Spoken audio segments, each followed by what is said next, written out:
On sait maintenant un peu plus sur l'événement historique prévu à la Maison Blanche cet été par l'UFC.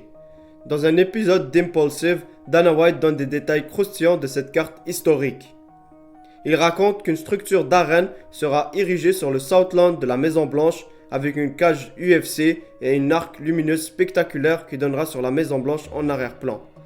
Les combattants vont même faire leur entrée dans l'octogone en passant par le bureau ovale de la Maison Blanche. We're going to be on the fucking south lawn of the White House. This is the octagon, right? We're building this arch, almost like the St. Louis arch. So when we shoot this fight, this whole backdrop will be the White House. And then when the cameras move over and the fight's this way, it's all the Washington Monument. Then there's a park that's sort of connected to the White House. And we'll have 85,000 people. The fighters are gonna walk out of the Oval Office.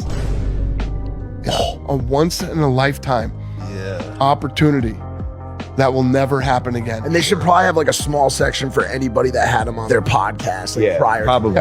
You know what I'm saying? Like, Un événement qui se concrétise de plus en plus puisque Donald Trump confirme la construction d'un stade pour l'événement. They are going to put up something that's really amazing. It's really having to do with our great 250th birthday, where we're having so many wonderful things. UFC is coming, as you know, in front of the White House with they're building literally a stadium. We're going to have over 100,000 people.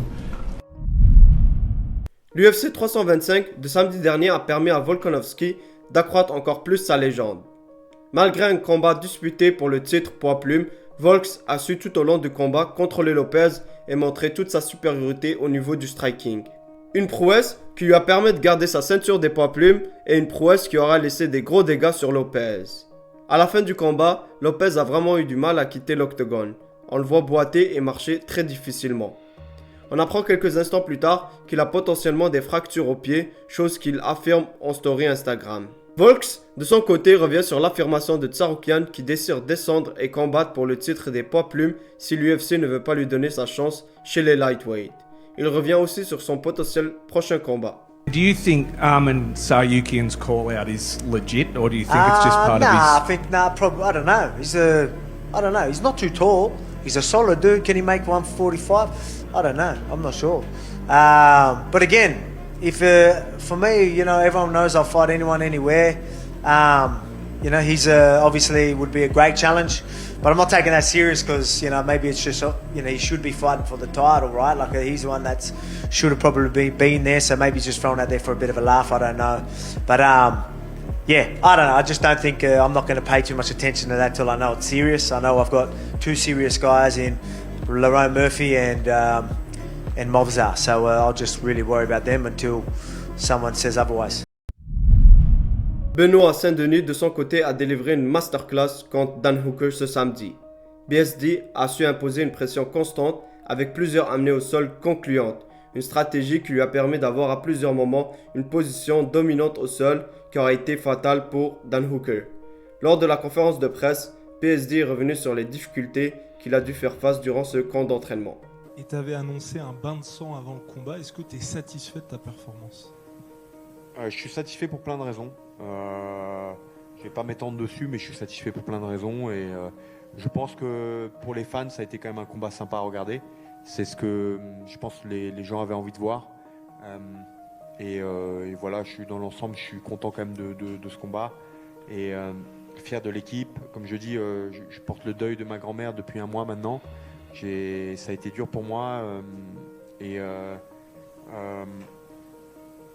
Ça a été un moment un petit peu compliqué pour moi. Ça a été aussi un camp en plus rapidement pour ma femme, mes enfants. J'ai aménagé récemment dans le sud-ouest. Pour l'instant, j'ai habité 6 jours dans la maison que j'ai achetée il y a 5 mois. Donc voilà, on va peut-être prendre un petit peu de temps pour se poser et prendre des vacances. Rafi, de son côté, a délivré un magnifique TKO lors de son combat contre Fiziev. Malgré une domination claire du côté de Fiziev au premier round, Rafi a su garder son calme.